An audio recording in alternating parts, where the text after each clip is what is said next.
SER Podcast.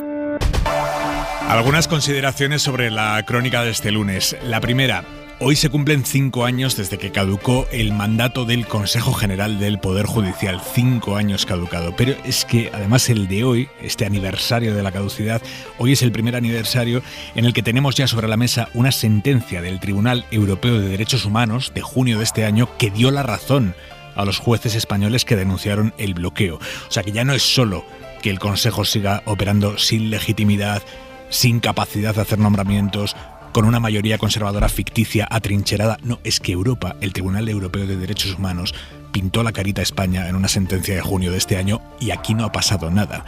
El PP está encantado con la no renovación porque ha visto que no tiene ningún coste para él seguir bloqueando este asunto y tiene ahí dentro un grupo de entusiastas vocales conservadores que, por ejemplo, usa su mayoría para sembrar sospechas sobre la figura del fiscal general del Estado. Segunda consideración, ha sido muy significativo escuchar hoy íntegra la comparecencia del comisario europeo de Justicia, Reynders, sobre el Poder Judicial y sobre la ley de amnistía.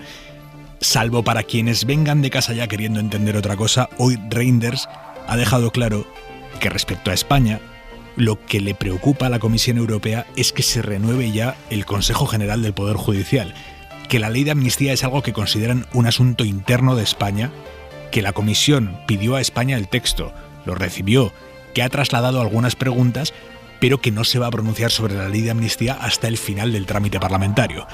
Conclusión, esa piscina de bolas argumental en la que llevamos varios días políticos y periodistas sobre cuánto le preocupa a Europa la amnistía. 0, no, 70%, no, un poco más, un poco menos. Bueno, Reynders ha dejado claro esta tarde que lo que le preocupa a la Comisión Europea es el Consejo General del Poder Judicial, que todo lo demás va después.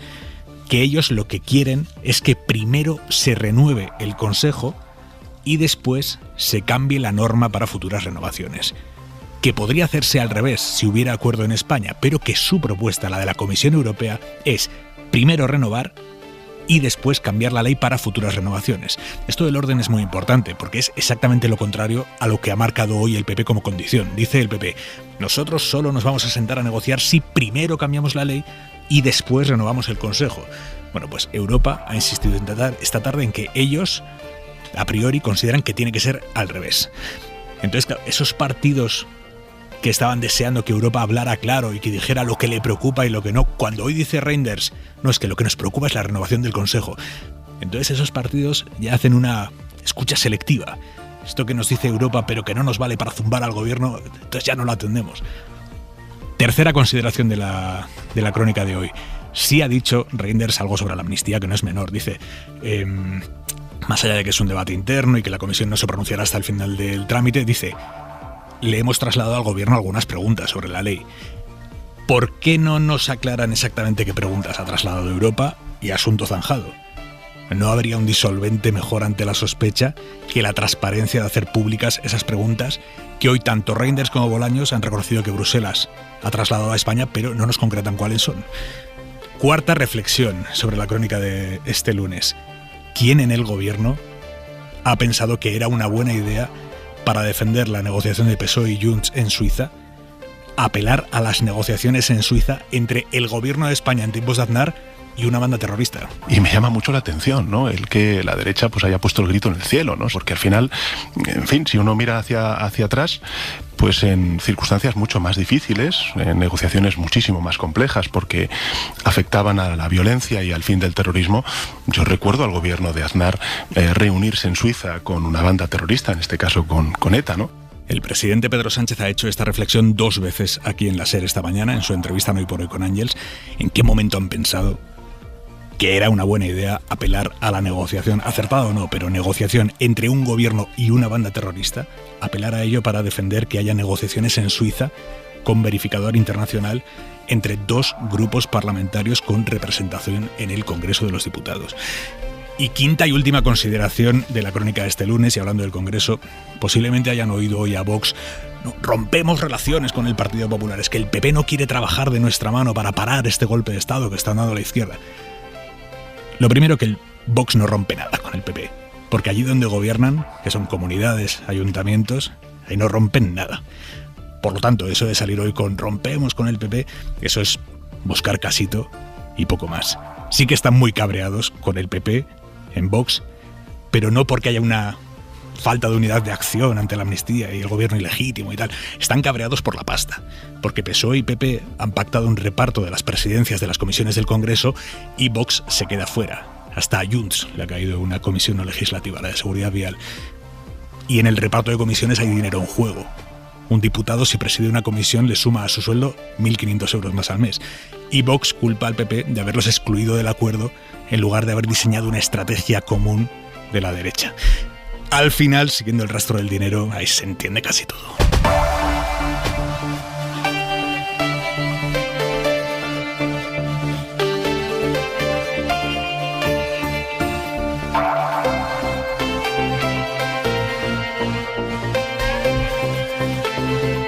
Lunes 4 de diciembre, en la mesa del análisis de Hora 25, 3 periodistas esta noche. Carlos Cué, ¿cómo estás? Hola, buenas noches. Lucía Méndez, buenas noches. Buenas noches. Y Manuel Rico, muy buenas noches. Buenas noches. Y en la contra de Hora 25...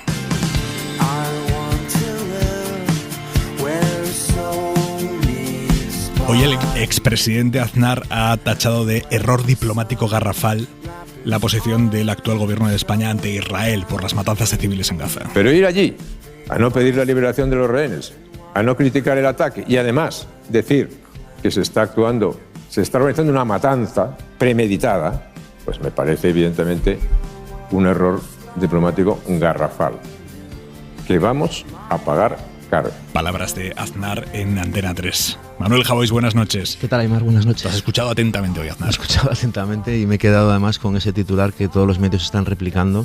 Un poco sorprendido. Debe ser que hemos naturalizado ya las mentiras de José María Aznar. Ha dicho ir allí a no pedir la liberación de los rehenes, a no criticar el ataque y a decir que se está organizando una matanza premeditada. El problema no es que quepan más mentiras, el problema es que un expresidente del gobierno, después de escuchar hace unos días a Sánchez, como todo el mundo en Israel, pedir la liberación de los rehenes y criticar el ataque terrorista de Hamas, nada más empezar su declaración, diga esto en horario de máxima audiencia y ya no nos llame la atención. Es un expresidente del gobierno que gobernó mintiendo, que se fue a raíz de sus mentiras y que siguió mintiendo y que ahora ya inflado de impunidad decide abiertamente decir que está lloviendo a gente que está tomando el sol. Así que vamos con la segunda parte, la gente que tomando el sol abre el paraguas. La realidad alternativa que crea Aznar con su discurso y que extrema las opiniones de su bando, unos porque no conocen otro negocio y otros encantados de subirse a la mentira, polariza, desestabiliza y genera crispación. La manipulación que se ha hecho también es obviar que Sánchez condenó esos ataques. Decir que no los condenó es una indecencia. Que se compre esa indecencia dice mucho del estado de opinión de este país. Y que el responsable de esto sea un hombre que pretendió ser estadista y acabó así, estafando verdades, dice mucho de la clase dirigente de una derecha perdida. Y una pregunta más, ahora que Estados Unidos está empezando a sumar a las críticas. Estados Unidos, ¿qué tiene que decir el presidente de una democracia de lo que está haciendo Israel en Gaza? Sabemos lo que tiene que decir de Hamas. ¿Debe decir algo de lo que está haciendo Israel en Gaza? ¿Aplaudir, quizás? ¿Exigir más contundencia? ¿Qué tiene que hacer? Hasta mañana, Javois. Adiós, un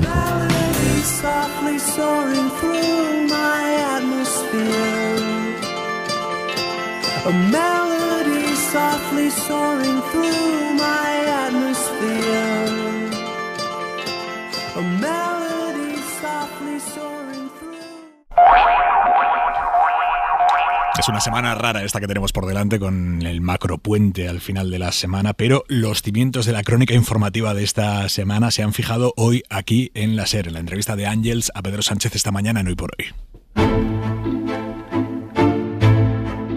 Titulares, en primer lugar, sobre la reunión del PSOE y Junts este fin de semana en Ginebra con verificador internacional. Reunión discreta, que no secreta. Diferenciar lo que es el secretismo de lo que es la obligada discreción. Insisto, esta es la primera reunión de otras muchas reuniones que vamos a tener y efectivamente la política necesita espacios de discreción. Espacios de discreción fuera de España, porque dice Sánchez... Evidentemente algunos de los actores no viven en España, viven en Bruselas. Sánchez, que no pronuncia el nombre de Puigdemont. No viven fuera de España porque uno de los con los que se negocia es un prófugo de la justicia. Evidente. Eso no es un exiliado. Nadie lo está, o al menos yo no lo estoy poniendo en duda. Y sitúa al Partido Popular entre los beneficiarios de la la amnistía. Va a ser positivo y se van a beneficiar hasta incluso aquellos que hoy se están manifestando. ¿El PP se va a beneficiar de la ley de amnistía? Yo creo que sí. Estamos reincorporando al sistema político español a formaciones políticas que desde el 2017 han tenido una actitud absolutamente ajena al sistema político. Amnistía que defiende con dos argumentos. Frenar a la ultraderecha. La sociedad española se tenía que enfrentar a una disyuntiva bastante clara,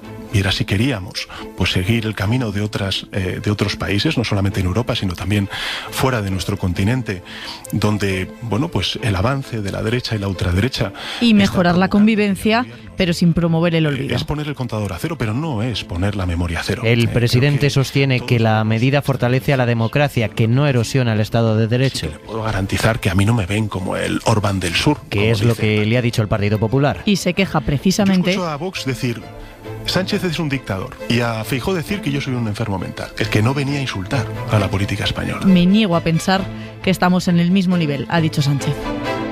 A estas palabras del presidente, que han resumido Isabel Villar y Joan Gimeno, hay que sumar una reflexión más que ha hecho hoy Sánchez, reflexión controvertida, de cómo la derecha va a quejarse ahora de las conversaciones entre PSOE y Junts en Suiza si el gobierno de Aznar negoció también en Suiza con ETA. Fíjese que el gobierno de Aznar, insisto, gobierno, subrayo lo de gobierno, no partido político, se reunió efectivamente con una banda terrorista, con ETA, para bueno, pues resolver una violencia que efectivamente estaba dañando a nuestra democracia y tanto sufrimiento provocó. Y esto al final pues también pone ante el espejo a una derecha política que siempre pues busca cualquier excusa para tratar de obstaculizar lo que yo creo que son propósitos nobles, y es el de la convivencia por un lado, el de la superación de un contencioso territorial también que tanto dolor provocó en la sociedad catalana y también en el conjunto de la sociedad española, ¿no? Carlos Cue, ¿qué conclusiones extraes de lo dicho hoy por el presidente Sánchez aquí en la SER?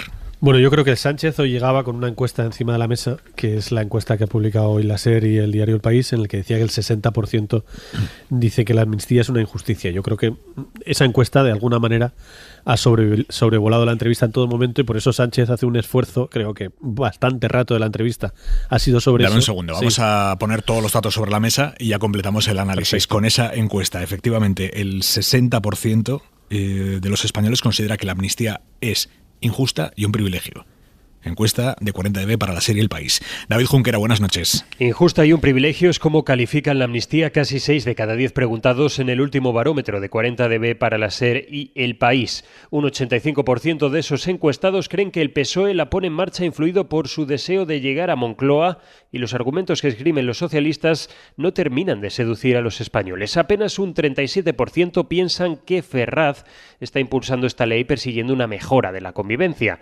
Es más, la mayoría de los participantes en la encuesta creen que la medida va a empeorar la relación entre comunidades, no va a fortalecer la democracia y no va a lograr evitar nuevas intentonas secesionistas por la vía unilateral. Así que dudan mucho de los efectos balsámicos que está defendiendo Pedro Sánchez. El que estamos contando es el primer barómetro tras la formación de gobierno y con la ley de amnistía revelada, y refleja una subida de las derechas y una contracción del PSOE, que cae 7 décimas. 4,5 puntos separan a Sánchez de Feijóo.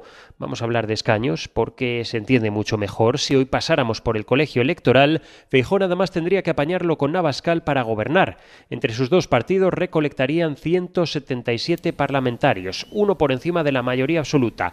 PP y Vox no tendrían que descolgar el teléfono para hablar con nadie más. Estos son los datos, los microdatos de esta encuesta. Las tripas de la encuesta las pueden consultar ya en elpaís.com y en cadenaser.com. Yo creo que esa encuesta da el marco de la entrevista, ¿no? De hecho, la entrevista, creo que toda la primera parte y la parte más importante de la entrevista es contestar de alguna manera, no tanto a la encuesta, sino a los encuestados que tienen muchas dudas sobre la amnistía y que es evidente que está generando un desgaste del gobierno importante. Yo creo que Sánchez lo que hace es darle muchas vueltas al argumento, con muchos ribetes, lo que sea, pero al final el corazón de la historia es: esto vale la pena y ustedes lo van a ver.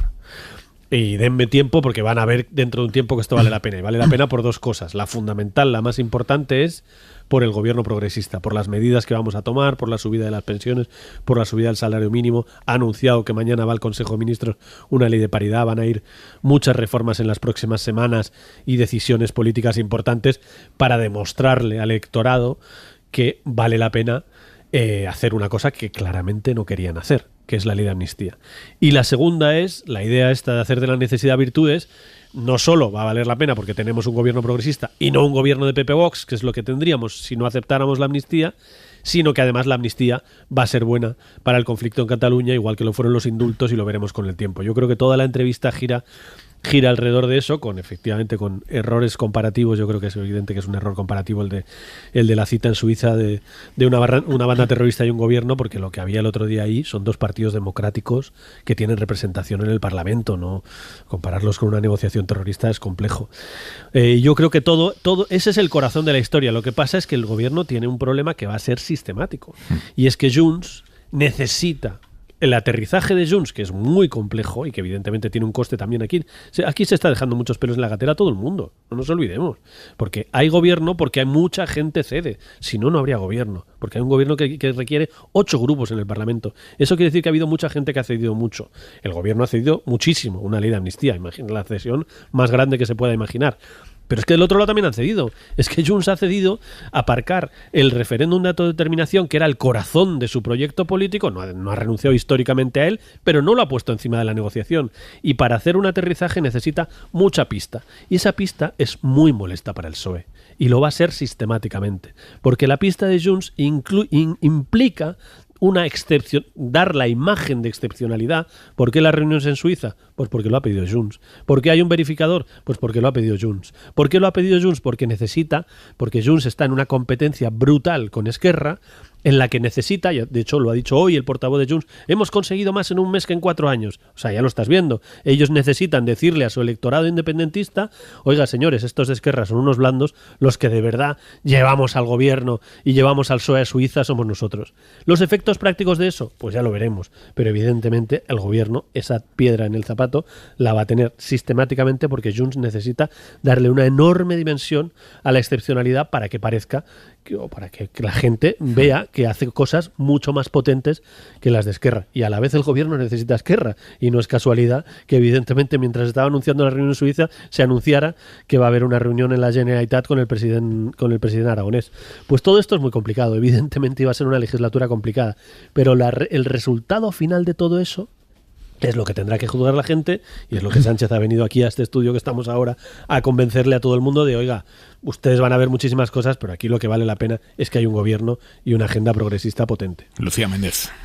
Pues bueno, por lo menos en la Generalitat espero que no haya mediador ni nada. Con Esquerra sí va a haber un mediador.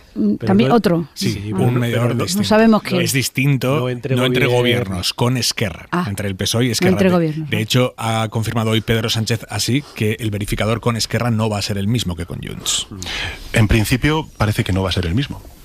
En principio, ¿qué quiere decir? Lo tienen decidido, tienen que pensarlo. Yo creo que, a ver, al final estamos hablando de las mismas cuestiones. Estamos hablando de un problema político que tuvo su culmen en el año 2017 con esa crisis territorial que ha sido la crisis constitucional más grande que ha vivido nuestra historia democrática, ¿no?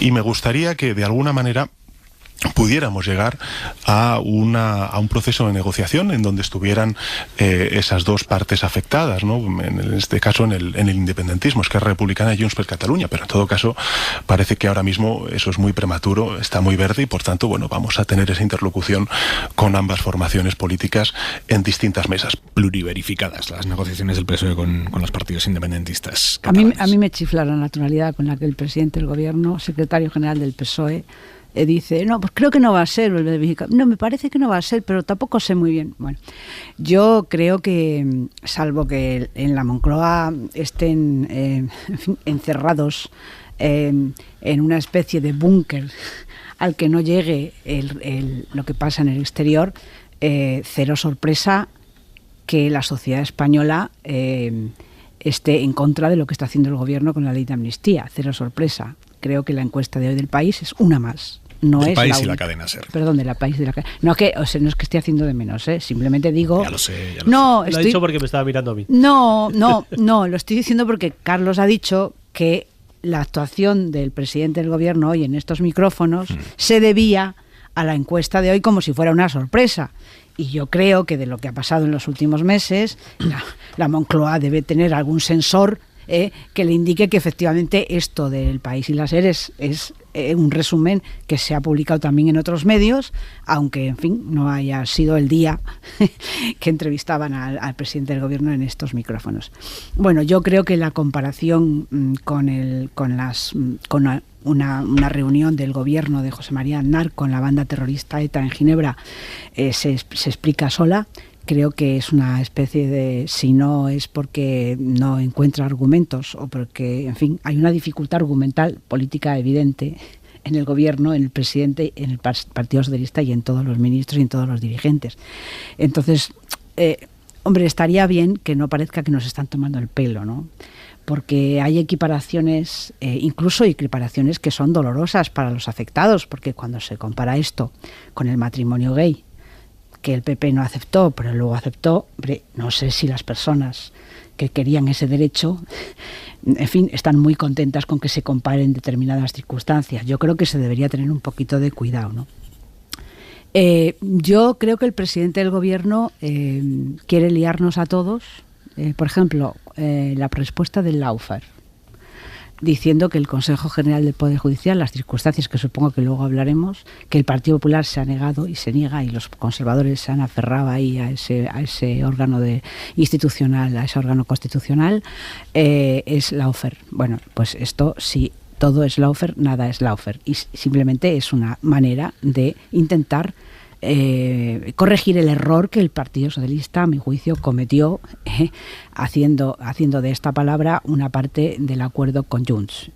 Supongo que, bueno, luego distintos ministros han dicho, no pone eso, pone lo demás. Bueno, en fin, yo creo que, en definitiva, lo que yo creo, de verdad, es que los argumentos que está esgrimiendo el gobierno para defender una ley de amnistía que tiene un cuestionamiento claro por parte de la sociedad en términos políticos, morales y jurídicos por parte de la justicia, morales porque se hizo a cambio de una investidura, etcétera. Yo creo que todo lo que sea decir somos mejores que el PP no sirve. Que el PP sea malo no hace buena la ley de amnistía. Que el PP retóricamente se pase 3 pueblos no hace buena la ley de amnistía. Que el PP esté bloqueando el Poder Judicial como está bloqueando y sea el único responsable de ese problema no blanquea la ley de amnistía, no justifica la ley de amnistía. El 28 de julio el electorado español no le dio un mandato a Pedro Sánchez para hacer una ley de amnistía. Es decir, ni a cambio de un gobierno progresista ni a cambio de nada. Él no tiene ese mandato. Él ha decidido libremente pactar una ley de amnistía con un grupo que necesita. Y finalmente, me callo ya. El señor Puigdemont no ha dicho que no vaya a negociar un referéndum. No lo ha dicho. Ha dicho que en esa negociación está abierta a cualquier cosa. Quiero decirte que todo esto, el coste... Un momento, solamente un argumento final, un detalle final. Todo esto que está haciendo el Partido Socialista y Pedro Sánchez, pagando naturalmente un coste de opinión pública, que me parece mayor coste incluso que el electoral, que eso ya veremos porque no hay elecciones, todo esto simplemente es para satisfacer a Puigdemont. Hay que ir a Ginebra porque Puigdemont está allí. Oiga, perdone, pero Junts es un partido que tiene muchos dirigentes. No hay que ir a Ginebra porque Puigdemont esté allí, pues que vengan aquí y que sean... Bueno, no, claro, es que esto no es un argumento, porque Junts es un partido que tiene muchos dirigentes. Para favorecer al señor Puigdemont, pasarle esto por el lomo y que él recupere el protagonismo que había perdido y que tiene solo 7 diputados, no es necesario pagar todo este coste. Manuel Rico. Bueno, voy a empezar por el final de Lucía, ¿no? Obviamente que el PP esté echado al monte, que no son las palabras que utilizaste tú, pero... No, me sirve. Yo, sí, estupendo. No convierte en buena o mala la ley de amnistía, eso habrá que juzgarla por lo que es y por sus efectos, pero es absolutamente innegable que a la hora de la decisión que se tomó, y sobre todo la que pueden entender muchos votantes del PSOE, el hecho de que el PP esté con Vox en el monte justifica que se haya optado por el mal menor. Para una parte importante del electorado. ¿vale? Yo no digo que no, si eso... No, vale, yo yo simplemente digo... Ese es el centro del argumento de Sánchez de esta mañana. Y eso es la clave del contexto. Es que es la clave de la película. Pedro Sánchez, yo lo he hecho mal. Vamos a escuchar a Rico. Pedro Sánchez lo repitió en la entrevista hoy en la cadena SER. Dijo, esto no se negocia sobre el vacío, estoy ahora reproduciendo palabras literales, sino sobre un contexto concreto, que es el avance de la ultraderecha en el mundo, ¿vale? Entonces, tiene su importancia. Por supuesto, una cosa no hace mejor o peor a la otra, pero sería un análisis en el vacío no tener en cuenta la otra. Yo creo, estoy de acuerdo obviamente con Carlos, que en toda la entrevista de esta mañana en la SER estaba flotando el tema de la encuesta de 40 BD, porque obviamente va a flotar hoy y en los próximos meses. Yo diría más, a mí no me sorprendieron tanto, obviamente, los datos, que el 60% considere que es un privilegio, a mí me parece poquísimo, porque realmente que es un privilegio lo deberíamos considerar el 100%. Es que es un privilegio. Porque es un privilegio. Otra cuestión es si es un privilegio que merece la pena conceder en términos políticos o no, que ese es otro debate y es el debate de fondo. Pero que es un privilegio es que es absolutamente innegable. Como fue un privilegio la amnistía fiscal, este es un privilegio para 400 o 800. Que cualquier amnistía por principio es un privilegio, claro, y una injusticia. Por eso, entonces, que el 85% diga que lo ha hecho para gobernar, sinceramente me parece poco. Tendría que ser el 100%, porque es obvio que lo hizo para gobernar. Puede haber otras razones secundarias que también están ahí, que no pongo en duda. Pero para mí la clave de la encuesta es lo que opinan los votantes del PSOE, porque obviamente, básicamente a quien se dirige Pedro Sánchez y a quien se tiene que dirigir, especialmente ahora y en las próximas semanas, es a los votantes del PSOE. Y lo que dice la encuesta de la cadena SER y El País es que los votantes del PSOE tienen el corazón partido, porque el 58% considera que es un privilegio, el 47% lo considera una injusticia. Este porcentaje es inferior a la media, claramente, pero al mismo tiempo el 56% de los votantes del PSOE considera que va a ser bueno para la convivencia. Y este 56% es para mí la palanca sobre la que va a intentar construir o darle la vuelta Pedro Sánchez, porque digamos que es la parte donde el electorado socialista está diciendo no me gusta nada lo que habéis hecho, pero considero que eso que puede llegar a ser bueno. Entonces, y cierro con esto, obviamente respecto al pasado, debería, o respecto a lo que supuso la ley de amnistía, debería haber poca discusión. Por supuesto que es un privilegio. La clave está, y estará políticamente también en los resultados y en cómo evolucione, en qué ocurre respecto a esas expectativas. Si va a ser bueno para la convivencia, si va a ser bueno para la integración territorial o no. Y ahí es donde se la juega. Y esa es la batalla donde tiene que darla y donde puede darla Pedro Sánchez. Por supuesto, pero además es que yo creo que hay un elemento, yo creo que Sánchez esta mañana ha sido bastante claro en esa parte, sin duda, y es que hay un elemento que es que hay que ponerse en el 24 de julio, y en el 25, 26, 27, que es cuando el otro día hacíamos un reportaje en El País sobre cómo, en fin, las primeras negociaciones con Junts, o las primeras conversaciones con Junts, que son incluso de marzo. Cuando llega el 23 de julio, cuando llega la noche del 23 de julio, 24, 25, 26, que es cuando empiezan a hablar en serio, se dan cuenta, pero cualquiera se da cuenta rapidísimo, que que la realidad política no es la que nos gustaría, es la que es. Digo, los señores que tienen que tomar decisiones políticas, yo me dedico solo a analizarlas, pero la gente que tiene que tomar decisiones políticas siempre que tiene que tomar entre 2 o 3 opciones y ninguna es perfecta. Y es más, normalmente cada una de las 3 son, en fin, esta imagen fantástica de The Wire, que yo creo que no ha sido mejorada, es el famoso, no sé, para las que no hayan visto la serie de The Wire, que es una cosa espectacular, el alcalde de Baltimore que le ponen allí, pregunta a un viejo alcalde para ver cómo es eso de gobernar y tal, y el tipo ahí en el bar le explica, bueno, básicamente gobernar es todo este tazón que ves aquí lleno de mierda cada mañana. Esto es básicamente gobernar. Bueno, es evidentemente... Sí, bueno, es la imagen de The Wire, es exagerada, pero lo que quiero es Baltimore. Baltimore es un poquito complicado. Baltimore es un sitio muy complicado, pero lo que quiero decir es que, en el fondo, evidentemente, la política consiste en elegir entre varias opciones que ninguna de ellas es la que te gustaría elegir, porque no tienes opciones para ello. Y, por tanto, se ve inmediatamente en la negociación, se ve que hay 2 opciones fundamentales: asumir la amnistía o ir a repetición electoral. O una tercera, que yo creo que hay sectores importantes de la opinión pública española que era la que querían, que es que el PSOE se abstenga y deje gobernar al PP. Que es una cosa que ya pasó hace unos años, rompió al PSOE, fue un desastre para la estrategia socialista, en fin, lo sabemos. Pero además, luego, cuando pasó, además yo creo que esto es importante para explicar la historia de España, por qué el PSOE no se quiere abstener una segunda vez, es que cuando le tocaba la posibilidad al PP de abstenerse con Pablo Casado, y el PSOE le dijo, hombre, ahora te toca a ti, porque abstente tú para que pueda gobernar yo, y así no tengo que pactar con un montón de gente, el PP le dijo que no. Con lo cual, en la historia de España, en fin, yo creo que la abstención no era una posibilidad. Con lo cual, las dos posibilidades reales eran negociar con Junts sabiendo que vamos a tener que asumir la amnistía, o irnos a repetición electoral. La repetición electoral era evidentemente, con los resultados que había habido, que estuvo muy cerca de gobernar el PP con Vox, se quedó a 4 escaños, con una desmovilización de la izquierda, lo normal era pensar que podría haber ganado el PP con Vox. Con lo cual, la disyuntiva era, ¿asumimos la amnistía o asumimos que gobierne el PP Vox?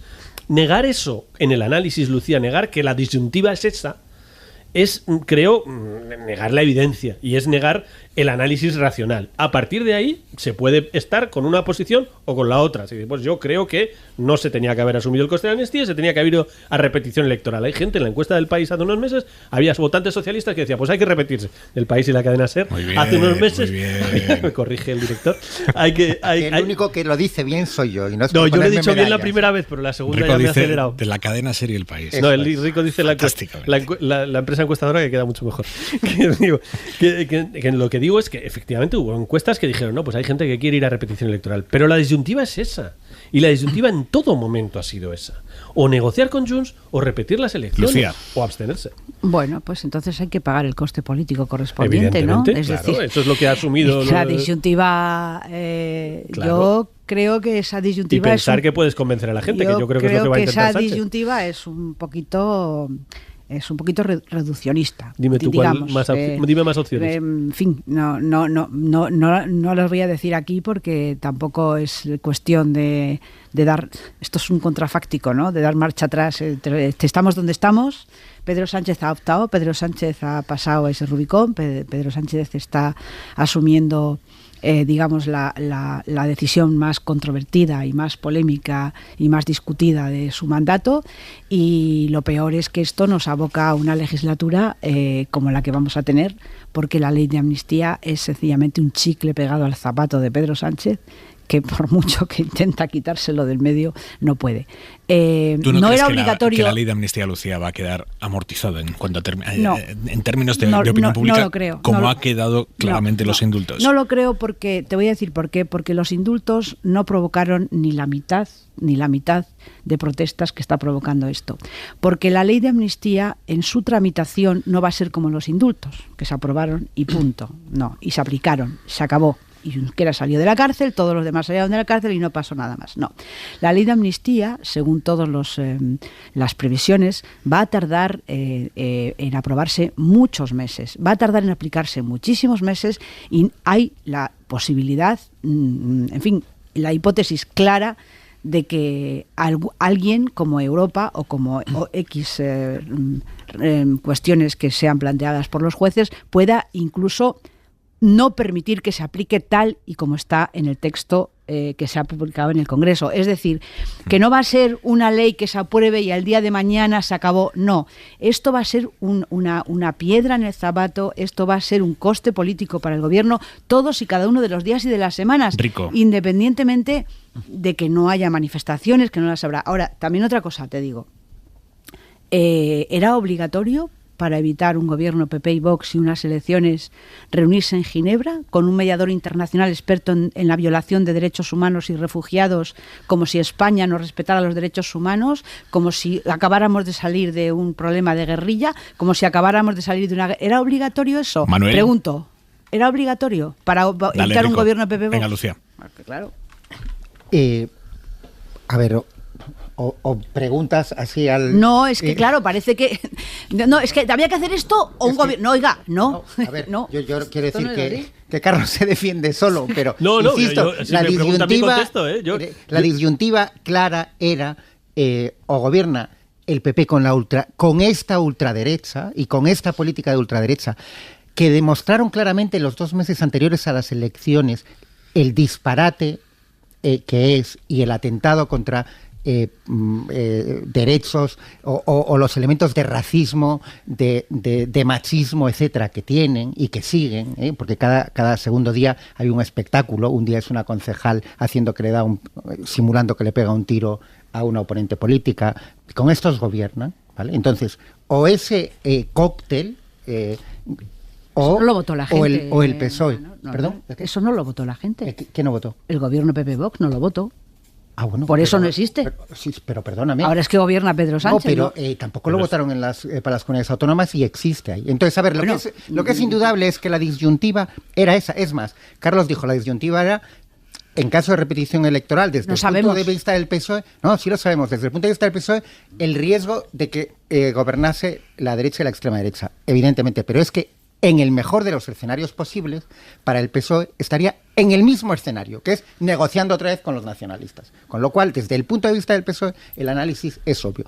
El chicle en el zapato, hombre, desde luego, yo creo que no es comparar a los indultos, desde temas de procedimiento, efectivamente, que va a durar meses, y el impacto en la sociedad o el rechazo en la sociedad es mucho mayor, pero bueno, también va a ser porque el PP está manifestándose todos los días. A mí me parece muy bien que descubran la calle. Bueno, ya con los obispos en la época de Zapatero ya iban de la manita y ya la descubrieron entonces. Pero que a mí me parece muy bien. Pero obviamente el PP está todos los días con ese tema que políticamente yo lo entiendo porque consideran que les da rédito político. Pero vamos, que algo influye. Pero para mí va a haber, y termino, una fecha, que no sabemos exactamente la fecha, clave a la hora de desinflar el suflé o no de la amnistía, que es las elecciones catalanas previstas para principios de 2025. Si ahí le sale bien al PSOE o al PSC... Antes están las europeas. Sí, bueno, quiero decir que yo te estoy dando mi opinión y no tengo que estar en lo cierto. Obviamente, las europeas tendrán su importancia, el PP intentará convertirlas en una especie de segunda vuelta, pero para mí la clave respecto a lo que va a pasar en Cataluña y por lo tanto la clave respecto a cómo se va a juzgar es que ocurra en Cataluña a principios de 2025 como muy tarde, que es cuando tienen que ser las elecciones. Pero puedo estar confundido como en tantas otras cosas. ¿Habrá algo que ocurrirá entre las elecciones europeas y las elecciones catalanas? Y es la vuelta de Puigdemont a España. Y todo va a depender, muy probablemente... Veremos. Todo va a depender eso va a tardar también, ¿eh? ¿Más que las catalanas? Bueno, ya veremos, no está claro eso. Hay que ver, porque ahí eso depende claro. También de los jueces. Claro. Y vamos a ver, y de todo, y de Europa y de todo. Y vamos a ver que efectivamente los jueces van a recurrir a Europa, porque otra de las cosas que se escuchan estos días es que todo está el despropósito, de verdad. Las cosas que se oyen cada mañana, esta mañana en la entrevista de Aznar, de verdad, lo que decía Javois es que era perfecto, es que las 3 cosas que ha dicho Aznar... Dame un segundo, que vamos con ello en unos minutos, aquí en Hora 25. Le han preguntado insistentemente hoy por la amnistía al comisario europeo de justicia Reynders, que comparecía esta tarde con Félix Bolaños, el ministro, en Bruselas, y ha reconocido Reynders que la comisión ha planteado preguntas al gobierno de España sobre esta ley, no ha concretado cuáles. También ha dicho Reynders que Europa considera esto, la ley de amnistía, un asunto interno de España y que no se pronunciará hasta el final de la tramitación parlamentaria. Hay aquí un pelín de contradicción en la posición europea, porque si tú consideras que esto es un asunto interno de España, ¿qué haces planteándole preguntas? Y si les planteas preguntas, ¿qué haces diciendo no nos pronunciaremos hasta el final de la tramitación de un asunto que consideramos un asunto interno de España? Pero bueno, esto es lo que ha dicho hoy, estas 3 cosas, Reynders. Hemos planteado preguntas a España, esto es un asunto interno de España, no nos pronunciaremos hasta el final de la tramitación parlamentaria. Lo que sí ha dejado claro Reynders, y además se lo preguntaban una y otra vez y él lo ha dejado clarísimo, es que la ley de amnistía ni de lejos lidera el ranking de preocupaciones de Europa respecto a España. Que lo que sí les preocupa y mucho es que no se renueve el Consejo General del Poder Judicial. Esto que van a escuchar ha sido la respuesta más completa de las muchas que ha dado Reynders en distintos idiomas a la pregunta de si le preocupa más la ley de amnistía o la falta de renovación del Consejo General del Poder Judicial. Quiero confirmar que, como en el resto de los 26 Estados miembros, publicamos un informe sobre el Estado de Derecho. Esto se hace desde 2020. Cuando en 2022 enviamos recomendaciones, dijimos que la recomendación era como prioridad la renovación del Consejo General del Poder Judicial. Es una preocupación. Estamos preocupados porque no hay una renovación del Consejo desde hace ahora 5 años. Hoy es el 5º aniversario aniversario de esa no renovación del Consejo. Hay una falta de nombramientos para el Tribunal Supremo y así se corre el riesgo de que se tomen menos decisiones en algunas jurisdicciones, menos sentencias. Pueden leerse todas las recomendaciones que hicimos en el informe. Sobre la ley de amnistía, lo repito otra vez, hemos recibido muchos comentarios y observaciones de ciudadanos y organizaciones y lo que hemos empezado ahora es un diálogo con las autoridades españolas, al igual que hacemos en otros casos con otras autoridades nacionales sobre un proyecto, un texto en el que planteamos preguntas y recibimos respuestas sobre ese texto. Y al final del procedimiento, cuando tengamos un texto final adoptado por el Parlamento español, haremos una valoración. Eso es totalmente diferente a lo que se ha dicho sobre el informe del Estado de Derecho, que eran unas recomendaciones concretas. Haremos un nuevo informe el año que viene, antes de verano de 2024. Pero de momento estamos en un proceso normal de propuestas presentadas en el Parlamento español. Y al final del procedimiento haremos una valoración de la Comisión. Hoy no. Por lo tanto, en lo que sí se mete la Comisión Europea es en la necesidad de renovar el Consejo General del Poder Judicial. Y además dice, nosotros consideramos que primero tiene que haber una renovación con las reglas actuales y después tiene que haber un cambio en la ley para futuras renovaciones. Y además él dice, y esto lo decimos porque tenemos experiencia en que un cambio de leyes tarda mucho más que una renovación que consideramos urgente.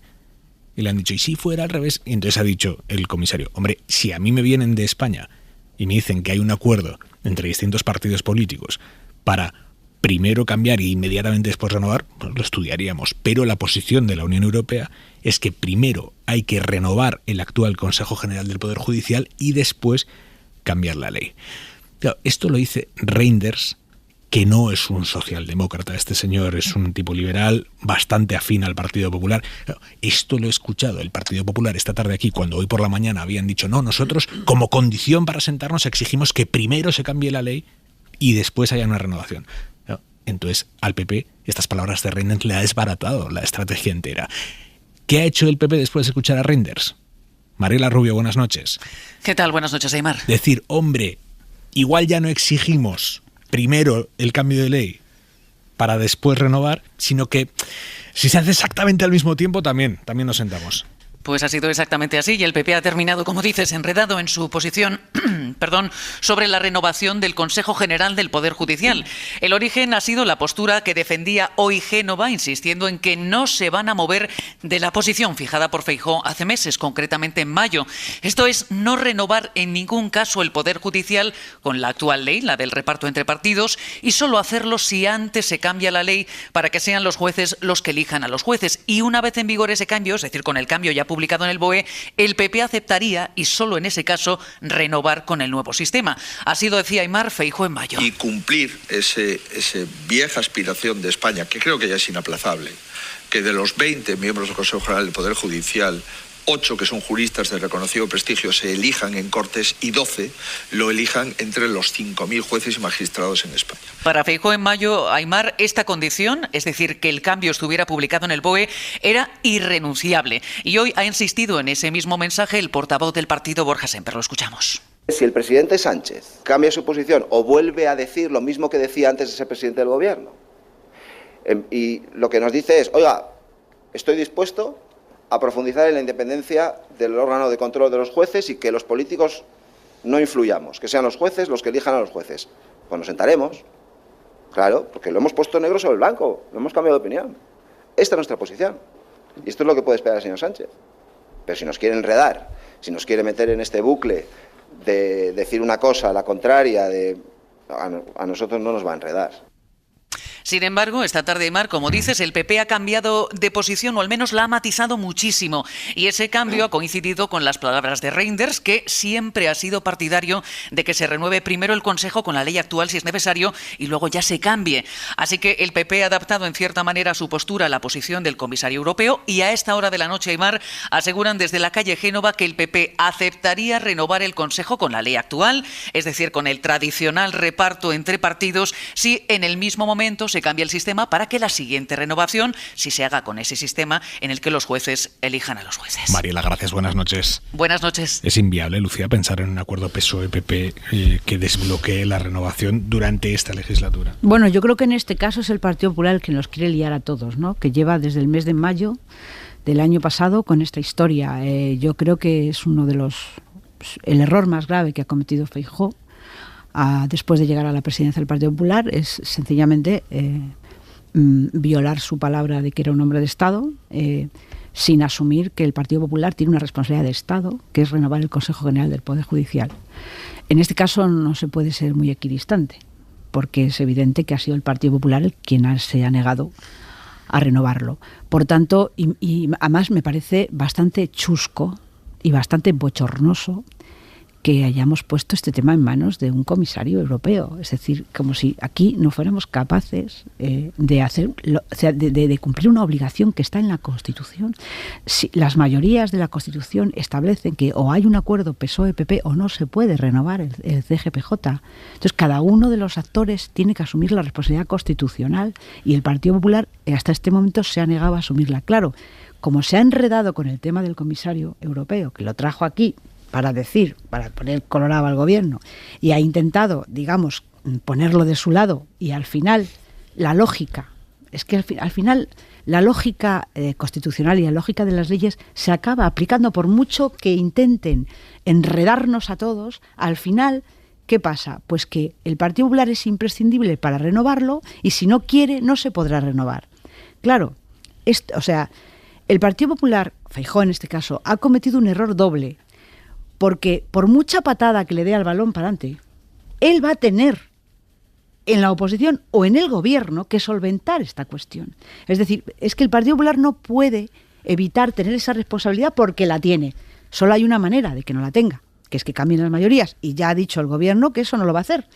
Con lo cual, el Partido Popular puede alargar lo que sea su obligación, pero al final le va a caer, esté quien esté, sea el año que sea, aunque sea dentro de 10 años, le va a caer. Por tanto, de verdad, ¿cuánto nos hubiéramos ahorrado? Claro, y se hubiera ahorrado el PP. Lo que está esperando el Partido Popular es que le caiga cuando gobiernen. No, pero es que es claro. Igual, porque si no es igual, no, porque con un Congreso con mayoría del PP claro, ellos pero obtendrían mayoría también en el Consejo General del Poder Judicial. Si el PSOE está dispuesto a asumir ese... Claro, es que este es el problema. Que es lo que ha dicho Sánchez pero tiene razón Pedro Sánchez ahí. O sea, ellos esperan que nosotros hagamos lo que ellos no están haciendo, pues que esperen sentados. Pero estaríamos con 30 años sin... Con una pura lógica democrática. Con una pura lógica democrática. El Congreso, está en la Constitución, estaba leyéndolo, en fin, en la Constitución obviamente no pone el Congreso se renovará, el Consejo General del Poder Judicial se renovará cada 5 años si el líder de la oposición confía en el presidente del gobierno.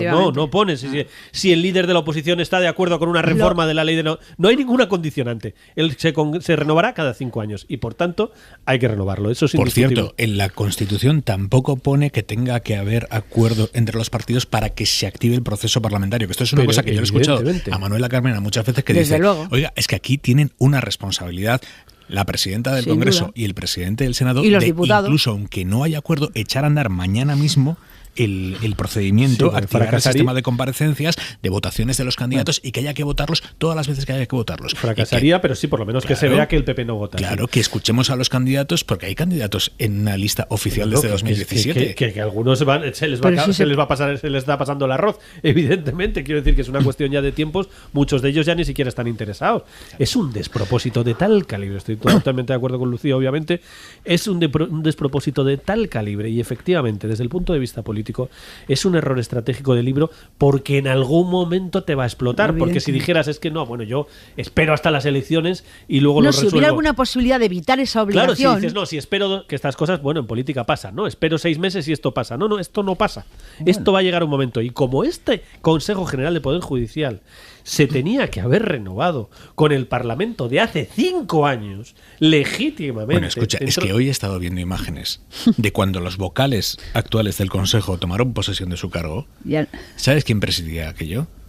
El rey Juan Carlos. Entraba con muletas y decía: perdonad que ande así, pero es que es algo de una operación de cadera. Claro.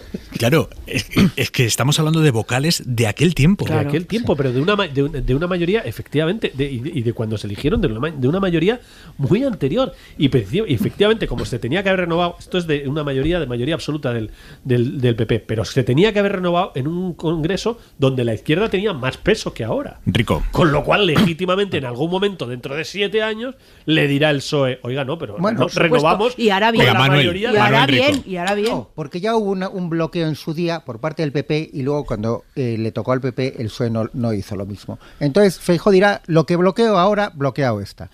A mí me parece el mayor ataque, o sea, un ataque frontal contra la Constitución propio de un partido antisistema. Esto es la esencia. Yo creo que es el mayor ataque institucional o desde una institución después de la policía política que el PP utilizó desde el Ministerio del Interior para atacar básicamente a Podemos. Eso es delictivo. Delictivo. ¿No? Y esto es... esto no. No será delictivo, pero yo estaba hablando de la importancia del ataque institucional, ataque frontal a la Constitución. ¿Vale? Entonces, en eso podemos estar de acuerdo. Ataque frontal a la Constitución. Una cosa delictiva, la segunda no. Otra cuestión que deja... Bueno, o sea, es que el PP pretende que el gobierno tiene que hacer lo que él quiere, por el orden que él quiere, y si no, no se pacta. O sea, pretende gobernar desde la oposición. Es algo alucinante, ¿no? También es alucinante que lo colocan como si fuese lo más normal del mundo, que yo estoy harto de escucharlo y de verdad que me parece inaceptable, como que no, lo normal es que los jueces los elijan los jueces. ¿Pero por qué? Perdóname, el sistema actual está refrendado por el Tribunal Constitucional, que ha dicho que es perfectamente constitucional, y lo elige el Congreso, que es el lugar de la soberanía nacional. ¿Pero por qué? Será discutible, pero oiga, no me lo plantee usted esto como si fuesen las zarzas de la ley. Las tablas de la ley, las zarzas quemando. El programa del PP hasta ahora, que no lo hicieron. Que no lo hicieron cuando gobernaron. Pero es absolutamente legítimo cualquier nombramiento realizado por el Congreso porque es la sede de la soberanía nacional. Y por cierto, visto cómo está en la cúpula del Poder Judicial y la cúpula de algunos organismos judiciales, yo desde luego prefiero que lo elija el Congreso y no determinados jueces. Pero es que hay todavía otra falacia mayor en ese asunto, que coloca el PP como si fuese lo más normal del mundo. Ya se elige, hay una selección previa por parte de los jueces. El Congreso o las Cortes no eligen en el vacío. Hay una lista previa que hacen los jueces, que votan los jueces, y sobre esa lista deciden los diputados. Por lo tanto, es inaceptable, primero, el ataque frontal, la violación frontal y permanente del PP de la Constitución en este asunto, pero es inaceptable desde el punto de vista de un debate democrático y limpio las posiciones que pretende colocar el PP en este asunto. Y luego, a mí me gusta pensar, bueno, pero ¿qué solución hay? Porque es que llevamos 5 años. Y yo aquí creo que hay solo realmente una solución, porque como con el PP no se puede contar, porque obviamente ha demostrado que le importa absolutamente nada seguir violando la Constitución a diario y con sus correveidiles en el Poder Judicial, esos 8 hooligans, porque sus actuaciones yo creo que como mejor se definen es con esa palabra, tampoco se puede confiar. Yo creo que solo hay una solución, y es que los vocales progresistas tienen que dimitir. Y tienen que dimitir primero porque es la única solución, pero hay otro elemento y es una cuestión de moral. Estos vocales llevan 5 años cobrando un sueldo público por un cargo que no deberían ocupar. El que menos ha cobrado, bueno, todos ellos han cobrado más de 600.000 euros en estos 5 años. 600.000 euros que no les correspondían. ¿Vale? Entonces yo creo que ya ha llegado un punto en el que por decencia personal tienen que hacer la reflexión de que no pueden seguir cobrando 130.000 euros al año, el que menos. Esos son los presupuestos de este año. Cuando empezaron a ocupar ilegalmente el puesto eran 120.000, el que menos. El presidente cobra ahora 150.000. No pueden seguir cobrando ese dinero ocupando un puesto al que no tienen derecho, ocupando un puesto en violación flagrante de la Constitución. Entonces, ya está bien de decir, no, es que si no, lo que puede... Se genera una crisis institucional más grande. Oiga, ¿más grande que qué? ¿Más grande que la que hay? Eso es completamente imposible. Por lo tanto, por favor, ya que el PP ha dicho por activa y por pasiva que va a seguir violando la Constitución. Y ya que los 8 hooligans que el PP ha nombrado para el Poder Judicial van a seguir violando la Constitución, solo queda apelar a los 7 progresistas para que dimitan inmediatamente. Lo que pasa es que es difícil porque efectivamente, bueno, no todos cobran ese dinero, cobran eso los miembros de la permanente, que no son los que tienen dedicación exclusiva, sí cobran esos dineros, los demás cobran por pleno. 130.000 euros los vocales, los de la permanente, y 150.000 el presidente. Y el presidente. Pero claro, es que es tan brutal la situación que esos del bloque conservador, que son los que ahora mismo tienen una mayoría aún más aplastante porque han ido cayendo muchos de los demás, es que ni siquiera se animaron a cambiar y a dimitir cuando dimitió su propio presidente, que era del bloque conservador. Que ha tenido la dignidad y de hecho, que era el líder del bloque conservador. De hecho, era el líder del bloque conservador y de hecho, esa dignidad que tuvo, que yo creo que también hay que felicitar, hay que recordársela, porque evidentemente perdió dinero y sobre todo se enfrentó con el partido que le había nombrado, esa dignidad abrió la puerta a la última negociación que hubo. Correcto. O sea, que no sé qué tendría que pasar, pero efectivamente tendrían que dimitir todos, dimitir solo uno. Son las 11 de la noche, las 10 en Canarias. En la cadena SER, Hora 25. Aimar Bretos. La ropa para mañana, Jordi Carbó, buenas noches. Buenas noches. Ropa de invierno, heladas a primeras horas en gran parte del interior, especialmente en zonas llanas y en hondonadas, también con bancos de niebla que aguantarán hasta el mediodía, es decir, mucha precaución en carretera. Después, durante la tarde, va a hacer sol a primeras horas, se irá cubriendo a medida que avance la tarde y eso hará que no suban demasiado las temperaturas, incluso un poco menos que ayer, con momentos de viento. Las nubes, por cierto, hasta bien entrada la madrugada, con chubascos en el Cantábrico más oriental y en los Pirineos, de madrugada en la mitad este de Cataluña, y mañana entre la tarde y la noche mucha atención a los chubascos y alguna tormenta que podrá descargar con intensidad en Andalucía y Extremadura. Hasta mañana, Carbó. Adiós.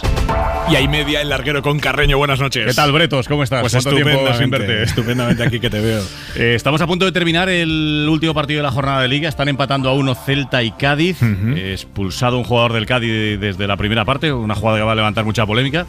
Y con esto terminará la jornada de Liga, que ha dejado como resaca sobre todo ese Barça 1 Atlético 0 con el gol de Joao Félix, que ha irritado tanto a los atléticos. El Barça precisamente va a ser el próximo rival del Girona, que sigue de colíder, el modesto Girona, y su entrenador Michel va a estar esta noche en el larguero con él. Os escuchamos luego, Manu. Adiós, Aimar. Hora 25. Aimar Bretos. Se está intensificando la ofensiva israelí sobre la franja de Gaza, especialmente en el sur, donde las tropas han entrado ya por tierra. El ejército avanza ahí con tanques, sin aflojar los bombardeos, también en el norte.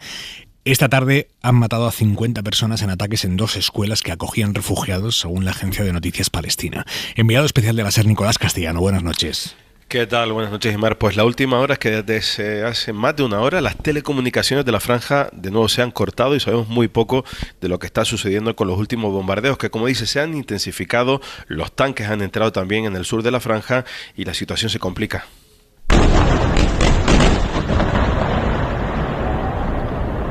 Estas son las últimas imágenes que han distribuido algunos de los periodistas locales de Yan Yunis, de la zona sur, donde Médicos Sin Fronteras describe la situación como muy delicada. Metrallas, tanks, bombardeos, no son solo los bombardeos aéreos ahora. Estamos hablando de verdad, de una crisis de verdad. Y eso tiene consecuencias. Eso quiere decir que el número de muertos ha explotado. El número de heridos. En las últimas horas destaca Aimar esas 2, según informan los medios palestinos, y también desde Médicos Sin Fronteras se destaca la delicada situación de uno de los pocos hospitales que sigue en marcha, el de Al-Aqsa. En las últimas 48 horas el equipo ha visto 100 muertos, 400 heridos, números astronómicos. La gente llega demasiado tarde, después de bombardeos brutales, después de operaciones militares brutales. Según Hamas, la cifra de muertos Aimar en estos 59 días de guerra se acerca ya a los 16.000. El gobierno de Israel habla de 10.000 operaciones militares. Gracias, Nico. Buenas noches. Hasta luego, buenas noches. Es muy geopolíticamente notable el giro que está dando Estados Unidos en este asunto. Está apretándole cada vez más las tuercas a Netanyahu, diciéndole ojo con la matanza de civiles. El consejero de Seguridad Nacional de la Casa Blanca, Jake Sullivan, acaba de decirlo así claramente. One innocent civilian killed is too many. And too many innocent civilians have died in this conflict. Dice que un solo inocente muerto ya es demasiado. Y en Gaza ya han muerto demasiados. Asegura que tienen conversaciones diarias con Israel sobre cómo proteger a los civiles allí en la franja. Dice Sullivan, desde Israel les han prometido que tienen marcadas áreas donde no tienen que atacar y en la Casa Blanca esperan que el ejército cumpla. A Estados Unidos precisamente ha hecho mención hoy Pedro Sánchez aquí en la SER para defender que él no es el único mandatario a nivel internacional que ha expresado dudas sobre si el ejército israelí cumple o no con el derecho internacional humanitario en sus ataques en Gaza. Esto le ha costado al gobierno de España una crisis diplomática intensa con Israel, pero viene a decir Pedro Sánchez que él no considera que esté solo. A mí las crisis diplomáticas, evidentemente nosotros aspiramos a tener la mejor relación con Israel, pero lo que me preocupa sobre todo es la muerte de civiles. Y yo creo que el sentir del gobierno es el sentir de la sociedad española. Hay países europeos que están claramente alineados con nuestras posiciones. En fin, yo he escuchado al presidente Biden, ayer o antes de ayer a la vicepresidenta Kamala Harris, también al secretario Blinken, hablar de la necesidad de reducir al máximo el número de muertes civiles en Gaza. Y hoy ha pasado algo llamativo. Estaba Josep Borrell, el jefe de la diplomacia europea, en un foro de ONG sobre derechos humanos y ha calificado de matanza lo que está ocurriendo en Gaza. Y en ese momento varios de los asistentes se han levantado muy airados, dejando claro que se estaban yendo de allí. Y la mujer que tenía al lado, Borrell, le ha dicho, se están yendo. Y ha dicho Borrell, no entiendo exactamente por qué, si no he dicho nada que no diga la ONU. Y en ese foro es cuando ha dicho que uno, por criticar lo que está haciendo Israel, no puede ser tachado de antisemita. Se puede tener el derecho a criticar al gobierno del Estado de Israel sin ser calificado de antisemita. Puede criticarse al gobierno de un país sin ser calificado de anti ese lugar. Puedo criticar al gobierno de Franco en mi país cuando era una dictadura sin ser antiespañol. En particular, pido el derecho a defender una solución de dos estados sin estar en contra de la existencia del Estado de Israel.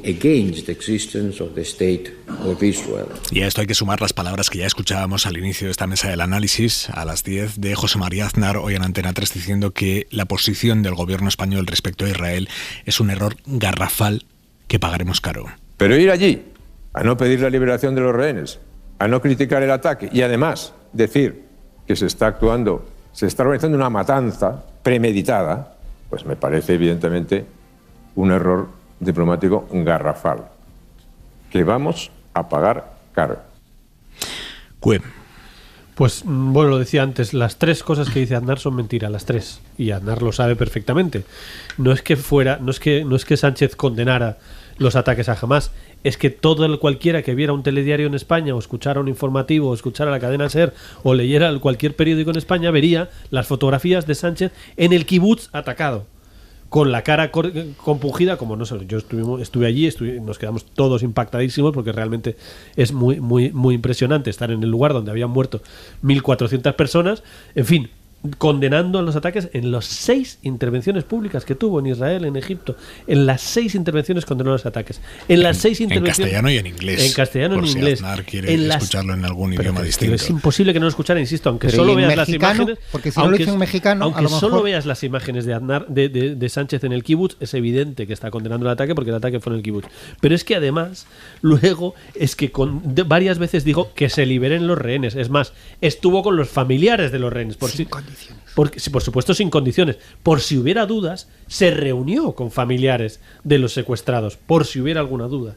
Y lo último que dice Aznar, que no es verdad, dice que se está haciendo un ataque premeditado. No dijo ataque premeditado. Se dijo exactamente lo que está diciendo el portavoz de Estados Unidos. Exactamente lo que está diciendo el portavoz del gobierno de Biden, que es el número de víctimas es insoportable y se están produciendo bombardeos indiscriminados que causan víctimas.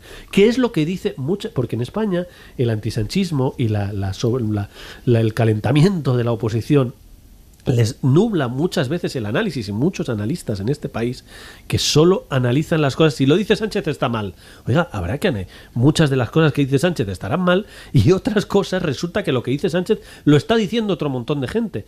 Y entonces si Netanyahu se pelea con Sánchez, como yo soy antisanchista, Netanyahu tiene razón. Pues no, oiga, es que Netanyahu está haciendo lo mismo que le está diciendo a Sánchez, se lo dijo ese mismo día al presidente liberal de Bélgica. Lo mismo le dijo, que está con los terroristas, tal. Pero es que un día después se lo dijo al presidente liberal de Irlanda. Es que 15 días antes se lo había dicho al presidente liberal de Francia. Y se lo ha dicho, por cierto, al presidente, al líder, le han declarado hasta persona non grata al secretario general de la ONU. O sea, es que yo creo que la derecha española, sobre todo el PP, que tradicionalmente no tiene esa posición, porque la derecha española fue cercana a la causa palestina históricamente como la mayoría de los españoles. La derecha española, por ser antisanchista, se está poniendo en una posición que yo no creo que la mayoría de los votantes de derecha españoles estén encantados y les parezca perfecto las imágenes de niños muertos cada día por bombardeos israelíes que vemos en eso. Y por cierto, Borrell, son un detalle. Sí. Borrell, que se levantan esos y prácticamente le están llamando antisemita. Borrell, que está siendo muy crítico con Israel, está tan comprometido con la creación del Estado de Israel y es un tipo tan implicado en eso, que vivió en un kibutz.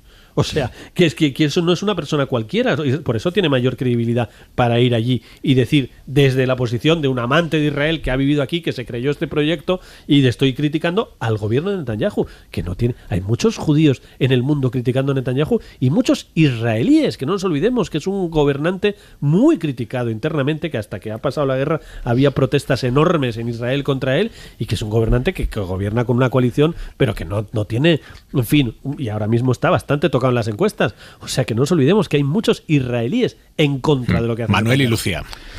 A ver, lo de Aznar es fácil. Quiero decir, Aznar cayó en una ciénaga en marzo del 2004. Si alguien miente con 191 cadáveres de compatriotas calientes, aún diciendo asesinados por el terrorismo, miente diciendo que intentando convencer a los ciudadanos, intentando engañarles para que no votasen de acuerdo con lo ocurrido, diciendo que había sido ETA, tú caes en esa ciénaga, eso es irrecuperable.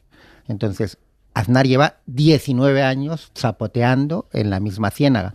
Por lo tanto, lo de hoy, bueno, pues 3 mentiras más, pero son 3 mentiras que hay que unir a 19 años de mentiras en la ciénaga. Por lo tanto, yo creo que con eso queda dicho todo, porque más bajo ya no se puede caer. Simplemente puedes chapotear en el mismo charco.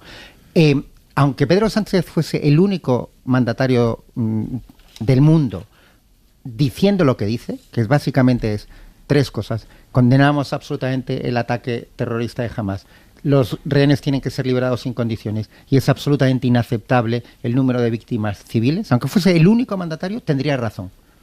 Si además hay muchos más que se van sumando a esa postura, pues bueno, te da una idea. Pero obviamente esos 3 elementos, los 3 juntos, son la postura razonable. Lucía. Y lo que está haciendo el Estado de Israel en las últimas semanas se llama terrorismo de Estado. Méndez.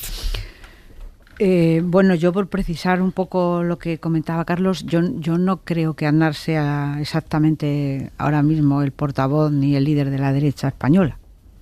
Creo que, bueno, es presidente del gobierno, yo, en fin, no, ya lo habéis calificado. No sé si le llamo de líder, pero referente yo creo que es. No lo creo. Yo no lo he calificado. No, en absoluto, no. Yo he descrito que es una persona relevante en la derecha española. Yo no he puesto ningún calificativo. Igual que creo que el expresidente Zapatero es una persona relevante de la izquierda española. Bueno, ahora sí, porque está en esta operación de la ley de amnistía. Creo, porque creo que la gente escucha a Zapatero igual de izquierda escucha a Zapatero igual que la gente de derecha escucha a Aznar. El señor Aznar es un expresidente del gobierno y él hablará en términos geoestratégicos que yo desconozco por completo. ¿Por qué dice eso? No tengo ni idea.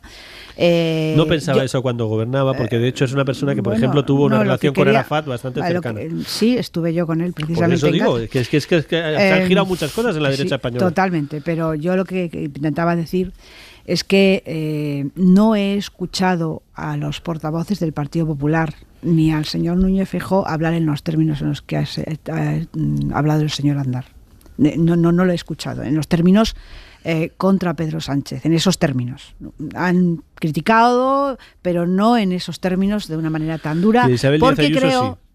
Bueno, sí, vale, ¿es un referente de la derecha española o no? No es la presidenta del Partido Popular. Bueno, todavía.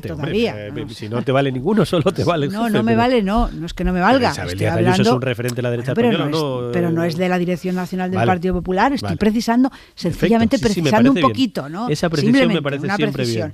Pero lo que intento es concluir diciendo que efectivamente Pedro Sánchez tiene razón en lo que dice. Otra cosa distinta es que a lo mejor no tenía que habérselo dicho a la cara a Netanyahu en el despacho. Esto me da igual. Pero evidentemente que el mundo entero, las opiniones públicas de todo el mundo, y desde luego que la administración norteamericana esté girando no sé, es ajena seguramente a su propia opinión pública. Es decir, que todas las opiniones públicas del mundo entero están asistiendo a esta masacre con horror.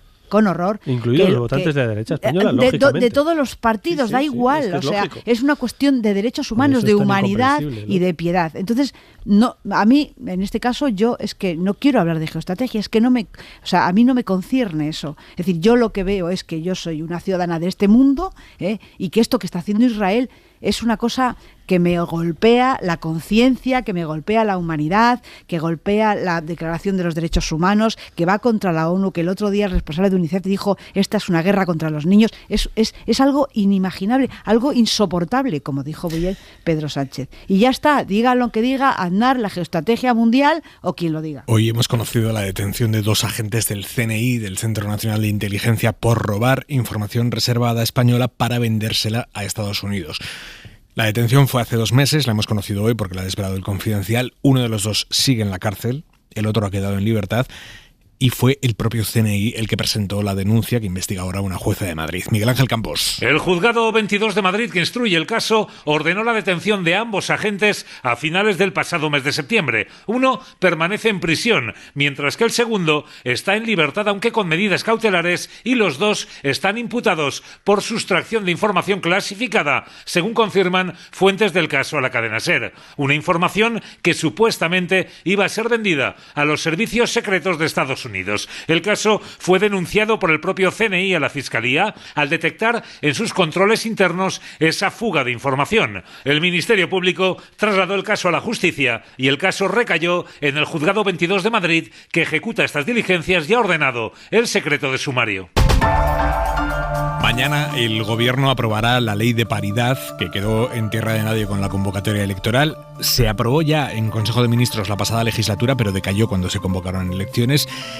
En aquel entonces estaba Irene Montero al frente del Ministerio de Igualdad. Lo que hizo el Gobierno del presidente Pedro Sánchez fue encargarle esta ley a la vicepresidenta económica, Nadia Calviño.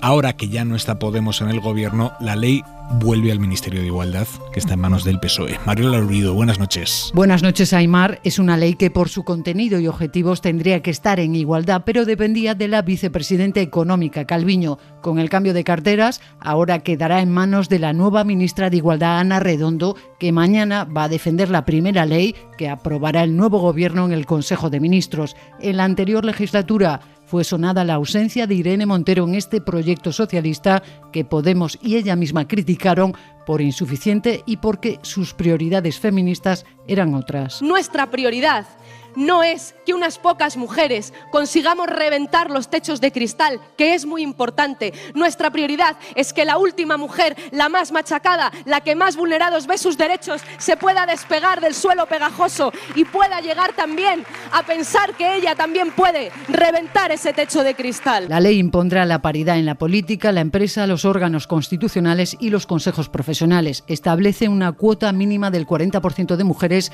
en los consejos de administración de las grandes empresas y en los distintos niveles de los gobiernos, y en los ministerios de momento los hombres ocupan casi el 70% de las secretarías de Estado. Por cierto, hablando de igualdad y derechos de las mujeres, les contamos a esta hora en la cadena SER que la Audiencia de Las Palmas avala la investigación abierta por el vídeo sexual que grabaron y difundieron canteranos del Real Madrid. La sala rechaza el recurso del único de los 4 futbolistas que no participó en el encuentro sexual, y con esta decisión ya son 4 jueces los que sí ven indicios de delito. Pedro Jiménez. La investigación abierta contra 4 canteranos del Real Madrid que grabaron y difundieron el vídeo con las relaciones sexuales que 3 de ellos mantuvieron con 2 chicas en Las Palmas, una de ellas menor de 18 años, se ha visto reforzada este lunes. La Audiencia de Las Palmas ha rechazado el recurso de uno de los jugadores que pedía la anulación de la apertura de la investigación. Dice el tribunal que no estamos ante meras conjeturas o sospechas, como afirmaba el recurso, que la causa no nace de la denuncia de un particular, sino del trabajo de investigación de la policía que ha elevado un atestado con indicios de delito, con lo que no puede sostenerse que se haya abierto una investigación inmotivada, meramente prospectiva y basada en meras conjeturas. Y una cosa más antes del punto y 25. Hoy se ha publicado el nuevo libro de Pedro Sánchez, Tierra Firme se titula. Entre los lectores más raudos figuran muchos periodistas de política de este país, como el redactor de Europa Press, que se ha marcado un teletipo de 17 párrafos sobre el libro, desde aquí nuestros respetos, y ahí se lee cómo Sánchez cuenta en el libro cómo tomó la decisión de adelantar las elecciones. Dice que la noche de las autonómicas convocó a todo su equipo de confianza a una reunión a la 1 de la mañana, pero que antes habló con su mujer, con Begoña Gómez, le dijo que iba a adelantar las generales, y dice, aún sonrío recordando la perplejidad con la que reaccionó. Después ya se va a esa reunión con María Jesús Montero, con Santos Cerdán, con Félix Bolaños, con Óscar López, los reúne a todos en Moncloa a la 1 de la mañana, y les digo, todo el tiempo que no sea convocar en el primer domingo disponible será darles mayores oportunidades a la derecha de empañar los logros de la legislatura y acabar desbaratando el buen trabajo realizado. Me resultaba tan evidente como la ley de la gravedad. Esto dice el presidente Pedro Sánchez. Y tiene algunas palabras dirigidas a Feijóo en el libro. Menciona su relación pasada con Marcial Dorado, con el narco Marcial Dorado, y dice Sánchez, habla mal del PP, que le acogieran para dirigir el partido con tanto entusiasmo, sabiendo que carga con ese fardo. Soledad Gallego Díaz. En 2 meses de ataques en la zona norte de Gaza, el ejército israelí ha provocado, según fuentes palestinas, casi 16.000 muertos, el 70% de ellos niños y mujeres, y varias decenas de miles de heridos. Ahora, tras una breve tregua en la que la organización terrorista Hamás ha liberado solo a una parte de los rehenes, el portavoz israelí anuncia que se disponen a reanudar esos ataques con más violencia si cabe en la zona meridional, donde previamente ordenaron que se fuera trasladando la población civil palestina. ¿Por qué no puede parar el gobierno de Netanyahu? ¿Qué objetivo persigue con estos nuevos ataques? Obviamente no puede ser acabar con el terrorismo porque ningún ejército del mundo lo ha conseguido jamás. ¿Pretende una limpieza étnica? Ni Egipto ni Jordania van a aceptar la entrada de 2 millones de palestinos enfermos y exasperados. Las deportaciones masivas de civiles están consideradas además crímenes de lesa humanidad que no prescriben nunca. Quizá Netanyahu pretende prolongar los ataques meses y años hasta que no queden niños palestinos vivos y se reduzca la población. Simplemente quizá solo quiere seguir adelante semana a semana sin plan definido, negándose a aceptar que existe una dimensión política que negociar. Quizá, desgraciadamente, la única manera en que vaya a acabar todo esto sea con una guerra regional, es decir, cuando todo estalle por los aires. Punto y 25. Y abrimos ya el larguero con Manu Carreño. Pues nos vamos a ir a Sevilla para ver si ha terminado la Junta General de Accionistas. La que tenían montada, ¿eh? Sí, sí, y la que tienen, y la que sigue, se me oye bien ahora, ¿verdad? Sí. Y la que siguen teniendo montada. Entre otras cosas, estaban aprobando el nuevo proyecto del Estadio Sánchez-Pizjuán, que empezaría a construirse en 2026, 350 millones. Ni en eso se ponen de acuerdo del nido junior y del nido padre, que sabes que hay una guerra tremenda entre padre e hijo. A ver quién se hace con el a la sevillana. Sesión continua. Venga, vamos allá. Manu, te quedas al frente. Aquí me quedo. Venga. Hasta luego, Aymar. Carlos Cue, Manuel Rico, Lucía Méndez, un abrazo a los tres. Buenas noches. A descansar todo el mundo. Hasta mañana. Adiós. Hora 25. Con Aymar Bretos. Para no perderte ningún episodio, síguenos en la aplicación o la web de la SER, Podium Podcast o tu plataforma de audio favorita.